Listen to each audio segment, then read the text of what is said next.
Good night, Shabbos. This week's Parshas Vayikra. Parshas Vayikra, we begin to discuss the karbanos, and karbanos is a concept that is very foreign to us. We don't have karbanos anymore today, and sometimes it seems like it's not relevant to us at all. But the truth of the matter is, there's a very nice Ramban, very lengthy Ramban, where he discusses the idea of karbanos, and he starts off by saying that the pasuk says that you would put your hand, or a person will put his hand on top of the carbon, and he brings from the Gemara. The Gemara says that when the person will put his hand on top of the carbon before even bringing it, he would say vidoy.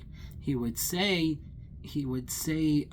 confess his sins. Right away he confesses his sins. And the Ramban goes further, a lengthy piece, but a beautiful piece, and he says that really what a person is thinking is, at that point, really, because of what I did, that should have been me. What's happening to this animal, the sprinkling of the blood of the animal, that should have been my consequences. But Hashem, in His kindness, allows me to bring a carbon instead. So the point is that when He's bringing this carbon, He's not just bringing it to the Mizbeach and slaughtering it, and that's it. No, it's a process of inflection. It's a process of looking within yourself.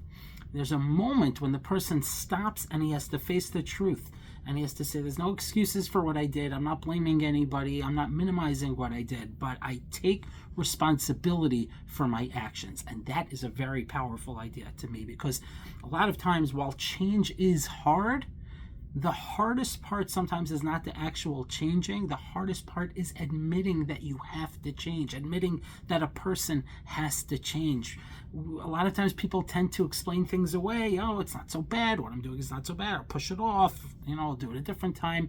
But Vayikra is teaching us, the Ramban, I think this is what the Ramban is trying to teach us, that the first step of a carbon, it's really the first step of any growth that we want to accomplish, is being honest with ourselves. We don't have to fix everything all at once. We don't have to become a different person right away. We just have to take that one small moment of honesty, one area, one mistake that we made, one thing we know that we could be better. Pick something that we're lacking. Pick something that we've been doing wrong, perhaps. Because once a person is honest with himself, that's already moving forward. Sometimes the hardest step to take is the first step. And I think what the Ramban is trying to teach us is that when you bring the carbon, it's not just doing the action. It's first admitting to yourself what you did wrong. And that's a powerful lesson for all of us, that we should look within ourselves and take that first step. Hashem doesn't expect us to change overnight, but He does expect us to take that first step as soon as possible. Have a good Shabbos.